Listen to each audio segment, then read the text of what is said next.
আমাকে অনেক টাইম দিত, আমাকে ঘুরতো ফিরতো, তখন আমি ওকে ট্রাস্ট করা শুরু করি। আমি বললাম না যে আমি ভেবেছিলাম যে সবারই জীবনে সেকেন্ড চান্স পাওয়া উচিত, ও যদি খারাপ মানুষটাও থাকে, সে যদি মন থেকে, সে যখন ওমরা করে আসছে তখন আমার মনটা অনেক পরিবর্তন হয়ে গেছে। আমার কিন্তু তার সাথে 2 মাস কোনো সম্পর্ক ছিল না, সে ওমরা করার কারণে আমি অনেক সফট হয়ে গিয়েছি তারপর, যে ঠিক আছে ওমরা করার পরে অনেক মানুষই চেঞ্জ হয়। সো আমি ওইভাবে আমি চিন্তা করেছি।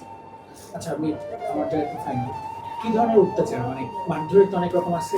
সে আমাকে অনেক মারতো ভাইয়া। আমি জাস্ট আপনাদেরকে 1-2টা একটু ছবি দেখাই।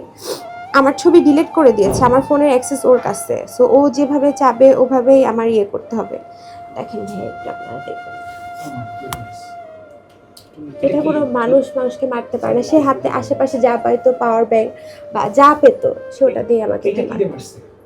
ভাইয়া পাওয়ার ব্যাংক, বোতল টোতল, কাঁচের বোতল, সে যেটা পেতো তার আশেপাশে সব কিছু দিয়ে মারতো। তার এত শক্তি ভাইয়া, ইউ ক্যান ইভেন ইম্যাজিন। সে করে থাকে তো, তার এত শক্তি কিভাবে আসে আমি জানি না। সে আমাকে অনেক বালিশা মারতো। এই যে আমার হাত ভেঙে দিছে ভাইয়া, আমার হাতের 2 আঙ্গুল এভাবে মুচড়ে ভেঙে দিছে। আমি একটা সুস্থ মানুষ, আমার হাত আমার চোখের সামনে আমার আঙ্গুলগুলো এভাবে ধরে এভাবে মুচড়ে ভেঙে দিছে। আমার গলায় চাপ দিয়ে আমার গলায় ফেনা বের করে দিয়েছে। 4টা মাস, আমি বললাম না, প্রত্যেকটা দিন আমি মৃত্যুর স্বাদ পেয়েছি ভাইয়া। আপনাকে 4 মাসের আনুমানিক কতবার মেরেছে? 4 মাসের আনুমানিক ভাইয়া আমি তো হিসাব করিনি, বাট আপনারা যদি চিন্তা করেন কত হবে। 4 মাসে 1 মাসও মনে হয় আমরা ভালো ছিলাম না ভাইয়া, কারণ সে বিয়ের পরে সে ভেবেছে যে আমার আগে বিয়ে আছে, আমি মিডিয়া ফেস করব না, আমি কাউকে কিছু বলবো না, আমি তার এসব অত্যাচার সহ্য করেই যাব।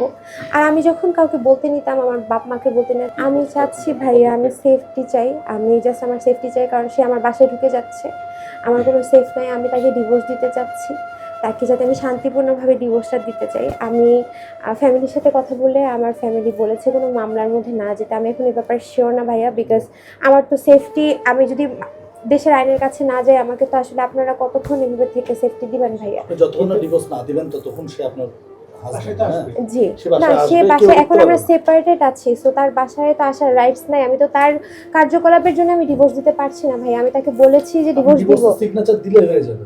কিন্তু একটা বিষয় হচ্ছে, আপনাকে এত অত্যাচার করেছে, আপনি বললেন যে বিয়ের 4 দিন পর থেকে আপনাকে মেরেছে, আপনি আইনি সহায়তা কেন নিচ্ছেন না? ভাইয়া 999-এ আমি আমার মাকে একবার ফোন দিয়ে পুলিশও নিয়েছি, রূপায়ণ লেকেছিল। আপনারা যদি একটু কষ্ট করে খবর নেন ভাইয়া, সব সত্য আপনারা প্রমাণ পাবেন।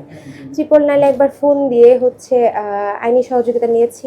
পাশের বাসায় আমি দৌড় দিয়ে, একটা আঙ্কেল ছিল ওখানে, নক করে আমি বাঁচতে চেয়েছি। আমি অনেকবার চেষ্টা করেছি। আমি বললাম না ভাই, আমার প্রিভিয়াস যেহেতু আমার একটা বিয়ে ছিল, সো আমি এই সংসারটা টিকানোর জন্য আমি অনেক চেষ্টা করেছি ভাইয়া। আর মিডিয়া যেহেতু সবাই জানে, এই রিলেশনটা তো 8-10টা রিলেশনের মতো নর্মাল রিলেশন না। আপনারা আলটিমেটলি দেখা যাবে আমার উপরেও অনেক রকমের ক্লেম আসবে। তো আমি আমার শেষ পর্যন্ত চেষ্টা করেছি ভাইয়া। আপনি বলছেন যে মামুনের একটা গ্যাং আছে, এটা কতজন আছে বা কিভাবে গ্যাংটা পরিচালনা?